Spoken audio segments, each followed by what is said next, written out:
Hello and welcome to Friday, your gaming fix. I know a lot of you, look forward to this show, or at least I like to believe that you look forward to this show. I don't know who watches this show. Anyway, today we are actually in a bit of a celebratory mood because Independence Day just passed, so we thought we'd celebrate with some of the bestest moments of the den.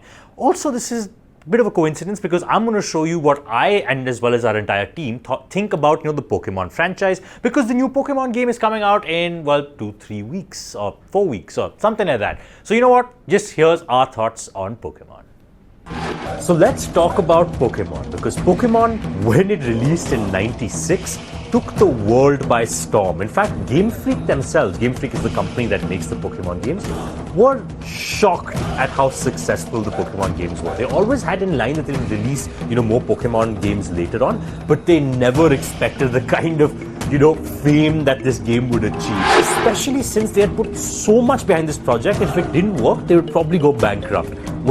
Way back in 94-95. Now, Game Freak is known to make some fantastic Pokemon games, and I thought we could go through the history of them. So now, in 1996, we got Red and Green. These were in Japan, and they released the first generation of Pokemon, also the Pokemon maybe you and I are most familiar with. The Charizards, the Pikachus, the Squirtle Bulbasaurs, the Moltres, Articuno, Zapdos, those legendary birds.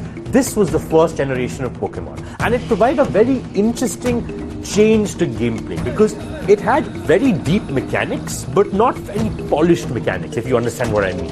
In terms of, you had a very deep understanding of how the game should work. You could play it how you wanted to. You could choose which characters you wanted to catch to go ahead and use in battle. But the gameplay mechanics weren't polished, which means that there were some things that were just too overpowered.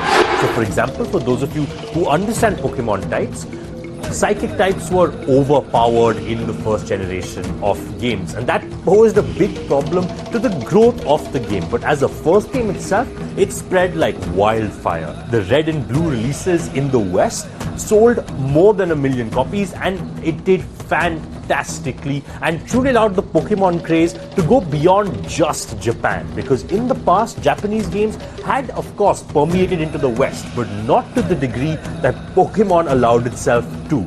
Yes, it was also at that point that Nintendo took charge of Game Freak and allowed them to go ahead and get a certain kind of financial stability. Because when they released Gold, Silver and Crystal a few years later, that was the second generation of Pokemon. And that generation provided a whole new outlook because it had 2 regions in one. You could go ahead and explore Kanto, which was the Generation 1's region, as well as Johto, which was, Generation 2's region. Generation 3, when we moved to Hoenn, allowed for a certain dynamic kind of gameplay because it changed the landscape. But rather than going to the specifics of each region, I need to talk to you about why Pokemon is so successful, right? It provided characters, even though I'm sure PETA will suggest that, it's animal abuse, but it provided characters for you to choose and you to play with and for you to form a bond with. Those starter Pokemon that you get at the beginning of every game is always one of your favorite. If I ask anybody out there who played Pokemon from, their childhood, one of their most favorite Pokemons will always be the ones they start out with. And that's because there's a certain nostalgic factor attached to it. And that's something that Game Freak does really, really well. Be it their musical scores, be it just the gameplay mechanics and making you feel like a hero in their games. Because all video games make you feel like the main protagonist. But I feel like Pokemon games do it to some other level, where you go ahead and become the strongest in the land, you save them from a catastrophic event, and it makes you feel very, very invested. The problem, however, with Pokemon games in the modern era is that they seem to be faced with this duality where a lot of their fans are die-hard old fans, but they also need a newer audience because Pokemon is a game for children. It is. We have to come to terms with it. When Pokemon tried to branch out and not be a game for children, it went ahead and failed miserably. I'm talking about Pokemon Gale of Darkness and the Pokemon games for the GameCube specifically, because they had a much darker tone, but they didn't sell as well as the other main series games. And that's the duality that Game Freak is facing. How do they cater to a crowd that has been so loyal to them and therefore expect a certain kind of maturity within the Pokemon games, especially within difficulty? you, as you get older, want more and more difficult games and challenging games. But Pokemon games have sadly become easier and more simpler. But I understand why, right? Because it is a children's game, and for them to cater to a childlike audience that doesn't have a nostalgic factor attached to their franchise, they need to go ahead and make their games simpler so that they have their own nostalgic vibe. So for example, I have a lot of nostalgic vibe to the Generation 3 game. I was way too young when the other two games came out, and for me the first game that I actually remember playing properly was Sapphire and Emerald and Ruby, right? And those games, Blaziken is my favorite Pokemon of all time, but that's also because he was my first Pokemon. And Generation 3 is a new generation. It's not a Generation 1 or 2. So I have a nostalgic value to Generation 3, and therefore I'm invested in the series. In the same way, current 9-10-year-olds will always play Generation 6 first, or Generation 5 maybe, or Gen 7 now is also out. So they'll go ahead and play those games, and we don't understand that because we don't like those new games, because they don't have a certain kind of catering to our nostalgia, especially with the Pokemon involved, and even when there are those Pokemon involved. So for example, the Nintendo Switch has two amazing titles called Let's Go Eevee and Let's Go Pikachu, right, which incorporates Pokemon Go, but I'll get to Pokemon Go in a bit. What the Nintendo Switch title allows is for you to embrace the nostalgia of Kanto, but in very easy gameplay, because it has to be accessible to everyone. On this show, we constantly talk about the accessibility of games, and Pokemon is very accessible, and that's its biggest selling point. As kids, we got into it because we liked it. It was so easy to like the game, and that's what allowed us to be invested in it. Yes, those earlier Pokemon games were harder, but I don't think they were harder by design. They were harder because they weren't thought through. There were no big budgets. There could be loopholes in game mechanics. That's what made it really hard. If you look at a classic Pokemon meme, the second gen gym trainer Winona and her milk tank is a meme on the internet because of how hard she was to face. But we know now that that was more through not a design choice, but more because gameplay mechanics weren't that polished. And that's the biggest problem. Pokemon was always supposed to be an accessible game, even though we found it hard, and even though they are harder than the current modern games, they were never meant to be hard. And that's why Pokemon has to be accessible. Which brings me to, well, the hit game Pokemon Go, right? Pokemon Go took the world by storm and also declined in popularity very soon after that. And that's the weird dynamic that Pokemon Go has, right? But let's look at why it became successful. So Pokemon Go tugged at our nostalgic strings, and the only reason, at least I played it, was nostalgia. And as soon as that nostalgia wore off, I didn't play it anymore. I don't think it's a great game, but I think it's a great game from, Game Freak's point of view, and Pokemon as a franchise's kind of point of view, because it provided a refresh to the system and allowed you to feel invested again. The newer Pokemon games face a lot of flack, and I don't think it's warranted. Of course, we should be critical of games, but not because they're not hard enough. I love difficulty curves. I do think that they can go ahead and add a hard mode to Pokemon games. And if they don't, it's okay, because that's what Pokemon is about. It's supposed to be a game for children, and it's supposed to be a game that's accessible to so many people, and that's the beauty of it. So that is the Pokemon game series and my take on the lovely franchise that it is. Yep, my hair was really short because these are some old videos, and yeah, if you guys like my new hair, thank you. I don't want to get it cut. Anyway, we'll see you after a break.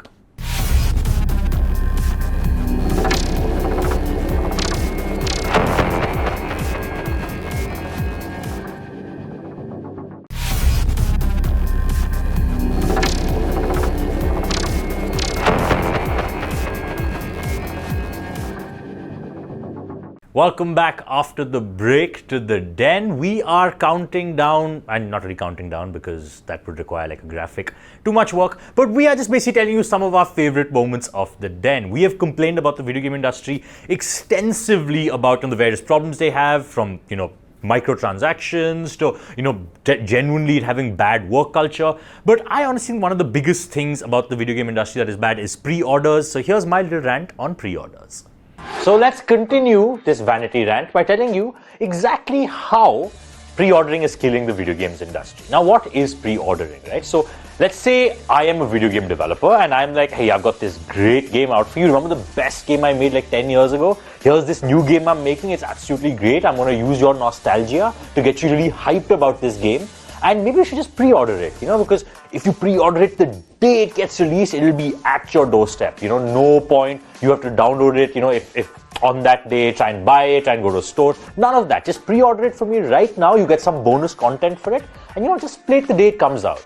Now, there is a huge problem with our industry moving towards that. And the reason being is that pre-orders don't allow the market to take shape. So it is a way for you to get bad games sold, and you're only basing it on nostalgia. Before reviewers can go ahead and say, hey, this game is absolute garbage, you've already sold a bunch of copies, and that's really, really not cool, right? Because pre-ordering at the end of the day allows for you to just skim on quality, because you're not showing anyone the finished product, but you're forcing them to buy it before the finished product comes into existence. For me, that's a form of cheating, right? Because yes, in most cases it might work out great and you might be really, really happy, but in times it doesn't, you will feel cheated, because at the end of the day, it's not like you can listen to a second opinion, because you're buying it way before anyone else even knows what the game is going to look like.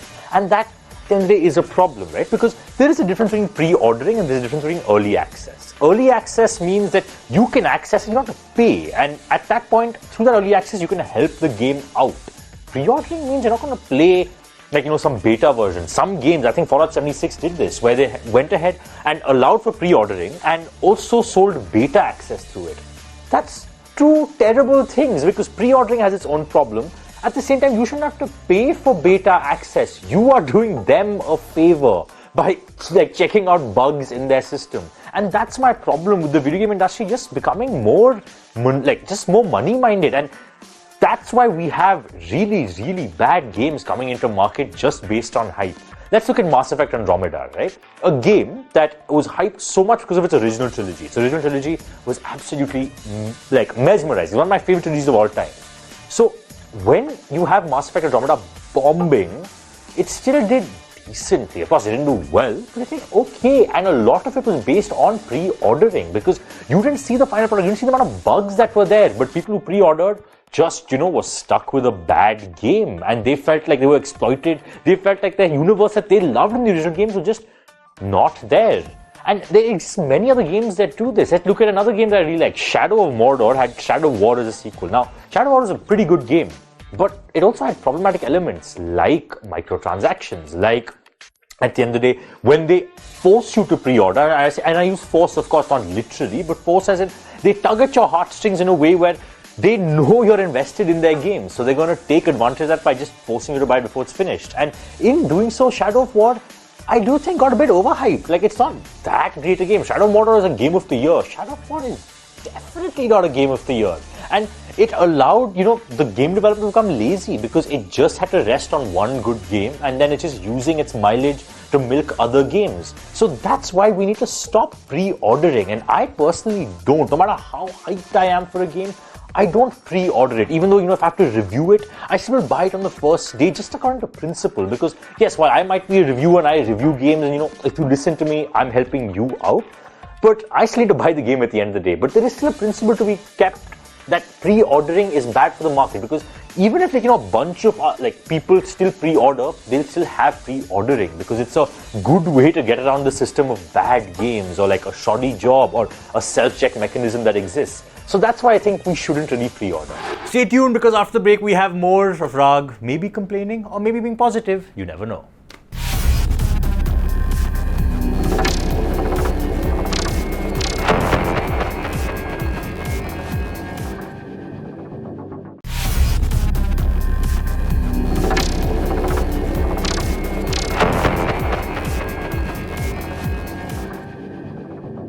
Welcome back to the den, and our third segment, because gaming is so vast, we cover so many miscellaneous things. So you know what? Just miscellaneous segment, check it out. Let's first talk about Steam. What is it? How do you get on it? And what are the perks of it, right?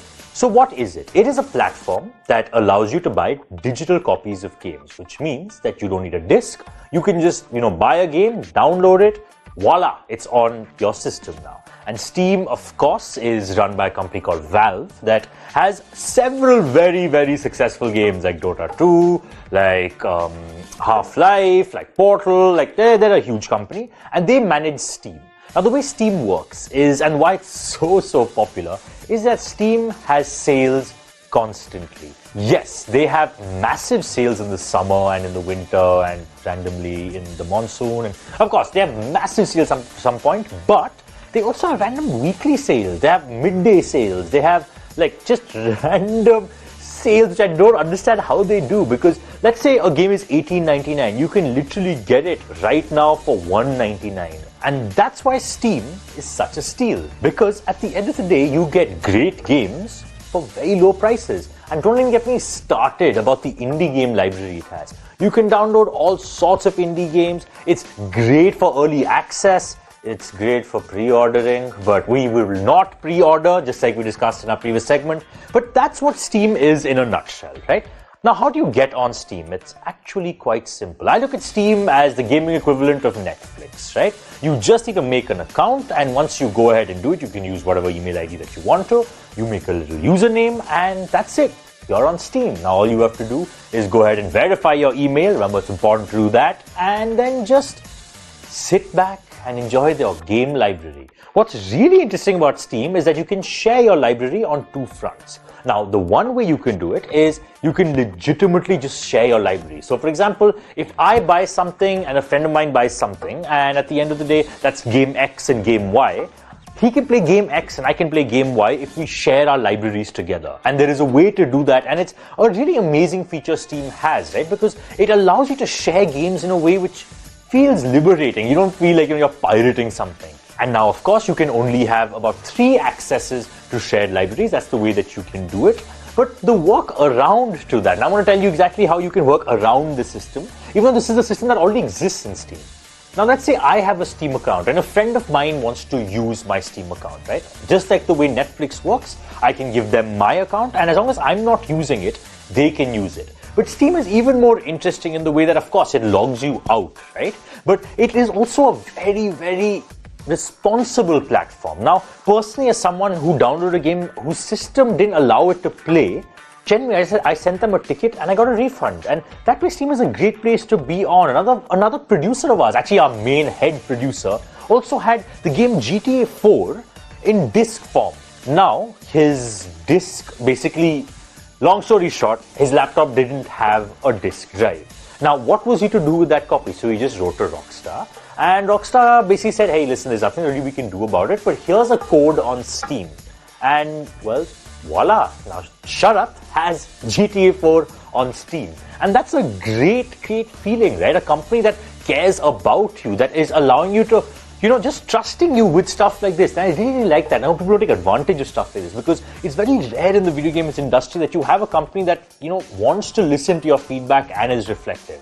I would actually call that miscellaneous segment Meanwhile, because it's a good name, but I guess Versus and Shut Up would be really angry if I stole that. But Meanwhile on Gaming just ended. I had very short hair in all these clips, guys. Please don't write in the email below that I should get my hair cut, because then my boss will need to get my hair cut. Anyway, whatever. See you again next week. Bye.